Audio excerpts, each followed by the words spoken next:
ស្ដីបងប្អូនអរគ្នាញ៉ាំអីពេលផឹកនៅខ្ញុំមកទៅបានញ៉ាំអីពេលផឹកទេហើយអានេះគឺ my favorite ហ្មងគឺនំបញ្ចុកសឡប្រហើរវ៉ាគាត់តែនិយាយណាវាទឹកមាត់ហ្មងបងប្អូនអូយឆ្ងាញ់ណាស់យើសឡប្រហើរគឺខ្ញុំចូលចិត្តខ្លាំងតែបើសឡការីខ្ញុំអត់សូវចំណូលទេដោយសារជាតិការីវាផ្អែមៗដល់ពេលខ្ញុំវាអត់សូវចូលចិត្តផ្អែមអញ្ចឹងញ៉ាំការីអត់ត្រូវទេតែបើសឡប្រហើរនេះគឺថាឆ្ងាញ់ហ្មង2ចានក៏ញ៉ាំអស់ដែរណាសឡប្រហើរណា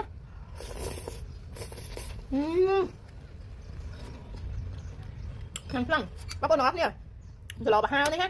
គឺថាបើសិនជាយើងណានេះមានបាយមួយចានទៀតណាចាក់មកតបវាទៅឆ្ងាញ់ណា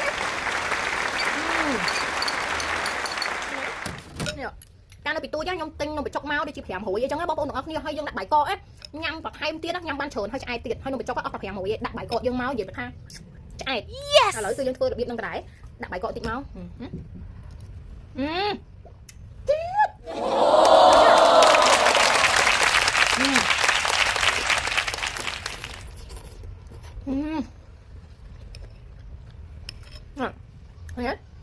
បាយដែលយើងដាក់មកញ៉ាំ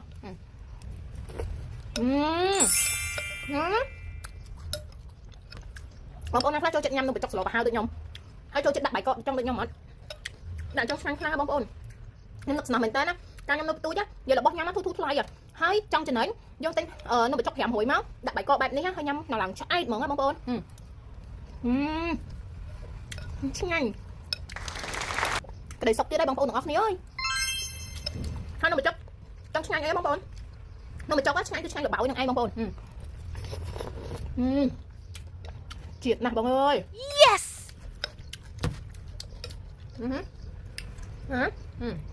ដាក់មួយម៉ាត់មកbest ហ្មងណាបងប្អូននំបញ្ចុកសឡខ្មែរ my favorite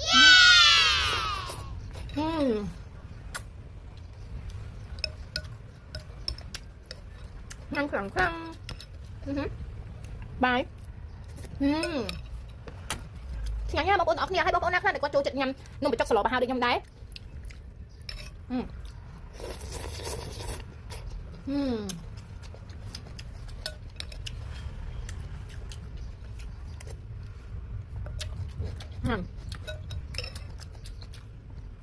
special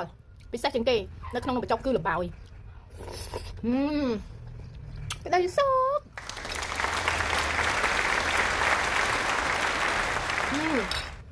អរគុណសម្រាប់ការទស្សនានៅវីដេអូនេះហើយយើងជួបគ្នាជាមួយនឹងវីដេអូក្រោយទៀតណា